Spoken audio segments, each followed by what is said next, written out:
Ang pinakamalaking kasalanang nagawa ko sa asawa ko ay nung manganak siya nang wala ako sa tabi. At wala ako sa kanyang kilalalagyan. Dahil sa pag-aakala ko na kapag kaya kong iwanan ng aking pamilya dahil sa ministeryo, ay nagiging sikat ako. At doon ako inayos ng Panginoon. 2 ang aming anak. At ni isa man sa kanila hindi ko nakita. Ang problema ko ngayon is paano ko babawiin yun.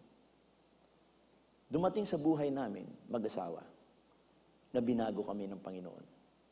At humingi ako ng tawad sa Kanya. At pinatawad naman niya ako.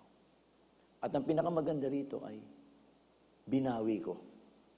Unang-una, paano ko binawi? Akala ko, bilang pag may asawa ka, poprotektahan mo siya, puprovide mo lahat ng pangangailangan. Pero hindi pala ganon. Kinakailangan, i-lead mo siya, i-direct mo siya doon sa gusto niyang puntahan. Dahil ang isang asawang lalaki ay hindi great provider. Ang Diyos ang great provider. Ang asawang lalaki ay hindi siya great protector. Ang Diyos ang nagpo-protect. Ang kailangan ko lang sa asawa ko ay i-lead ko sa gusto niya puntahan. Noong araw, madalas akong awayin ng asawa ko. Kasi hindi niya ako naiintindihan. Puro ka na lang simbahan, puro ka na lang simbahan. Hanggang sa dumadating sa punto ko, bakit ito nga ang nangyayari? Ito ba talaga ang partner na binigay ng Diyos sa akin? Pero yung pala, ang laki ng aking pagkakamali. Dahil ang asawa, ang dapat ay sumusunod sa iyo. Hindi yan susunod kung hindi mo ipapractice ang leadership. Ang unang-unang ginawa ko, dinisciple ko ang asawa ko. Ang akala ko, mataas ang aking spirituality, pero yung spiritual na buhay niya mababa. So ang ginawa ko ay bumaba ako at sabi ko, kinakailangan tumaas tayo ng ang ating spiritual na pamumuhay. Sabay kaming nag-grow bilang mag-asawa. Ang spiritual namin, naging kapartner ko siya sa ministeryo. Akala ko malayong-malayo na ako nung araw. Dahil marami akong imbitasyon, nagsasalita ako sa iba't ibang mga gathering ng mga Kristiyano, pero hindi nila alam na yung asawa ko hindi naniniwala sa akin dahil hindi ko nabibigyan ng oras. Kinakailangan i-lead mo ang asawa mo sa gusto niyang puntahan. At walang ibang makakagawa niyan kundi yung asawang lalaki. At yan ang ginawa ko.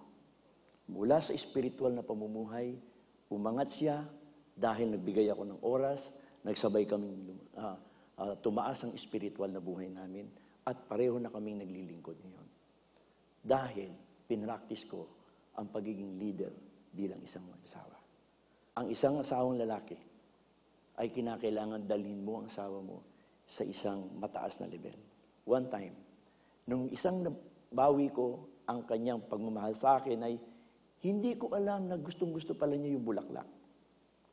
For the past years, hindi ko siya binigyan ng ni isang bulaklak. Pero yung pala ang gusto niya. Nung ako'y nasa Hong Kong, meron nagsabi, bumili ka ng bulaklak dahil parating ang asawa mo. Nag-conduct kami ng encounter, retreat doon sa Hong Kong. Pagkatapos noon ay sumunod yung asawa ko. Bumili ako, for the first time sa buhay ko, bumili ako ng bulaklak. Ang maganda pa rito, binili ko ng Hong Kong dollar. At ang pinakamaganda, nung ako'y nasa airport, malayo pa lang yung asawa ko, nakangiti, tuwang-tuwa.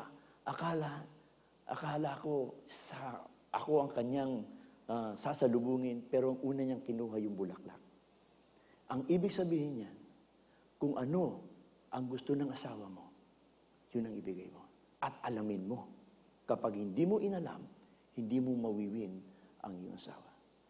Ang bilang asawang lalaki, dalhin natin sila sa kanilang destiny. Destiny ng pagiging matagumpay. Destiny na pagiging matibay na isang mananampalataya. Para tumibay ang inyong relasyon. Me and my wife are partners in the ministry. Dahil pinangunahan ko ang buhay niya.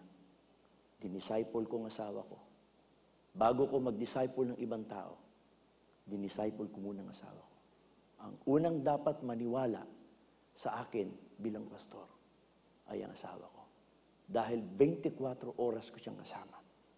At kung siya mismo ang hindi naniniwala sa akin, baliwalang ang sinasabi ko sa maraming tao. Ang pag-aasawa ay kinakailangan modelo,